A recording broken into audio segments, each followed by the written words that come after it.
आप सभी को मेरा सादर प्रणाम। मेरा नाम प्रियांशल है। मैं कक्षा 6 की विद्यार्थी हूँ।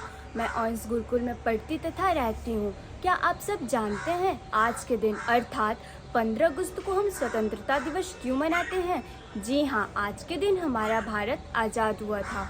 भारत को आज़ाद किसी एक व्यक्ति ने नहीं, कई व्यक्तियों ने किया है, जैसे भगत सिंह, डॉक्टर राजेंद्र प्रसाद, जवाहरलाल नेहरू, जिन्हें हम स्वतंत्रता सेनानी कहते हैं। भारत आज़ाद से हमें कई लाभ हुए, जैसे महिलाओं को शिक्षा का अधिकार मिला, उनको पुरुष के समान अधिकार है।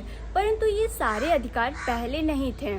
पहले अंग्रेज हमारे ऊपर शासन करते थे और वो कई नियम लागू किए, जैसे कि 1793 में चार्टर एक्ट लागू किया। इसमें कई नियम कानून बने, जैसे कि सूर्यास्त का कानून बना।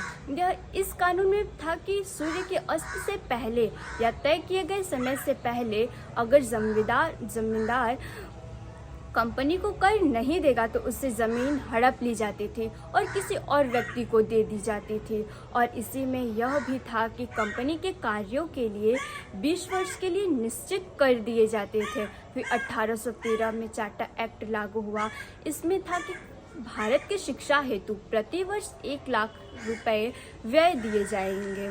और इसी में ही ईसाई धर्म के प्रचारक लोगों का भारत में आगमन हुआ और 1829 में एक प्रथा आई जिसे सती प्रथा कहते हैं। यह एक ऐसी प्रथा थी जिसमें अगर किसी महिला के पति की मृत्यु हुई हो और उसकी चिता जल रही होती थी तो उसी में उस महिला को भी जला दिया जाता था। उसकी मृत्यु हुई हो या फिर न हुई हो, यह काम कोई और नहीं, उसके पिता ही करते थे। इन सारी चीज़ों से भारतीय परेशान हो उठे थे, जिससे वह कुछ लोगों ने आवाज़ें उठाई। वह आवाज़ उठाए तो उन्हें दंड देते थे अंग्रेज।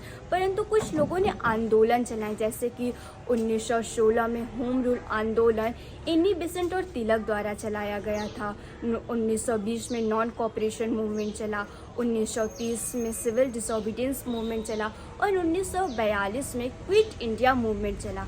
यह तीनों मूवमेंट गांधी जी द्वारा चलाया गया था।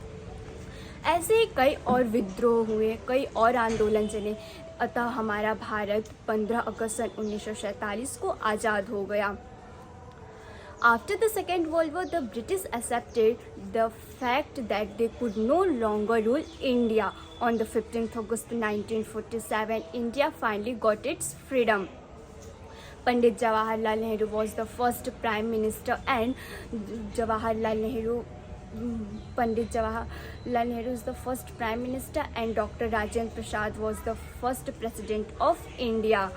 However, we had to pay heavy price got its freedom, as India was divided into two nations, India and Pakistan. Thank you.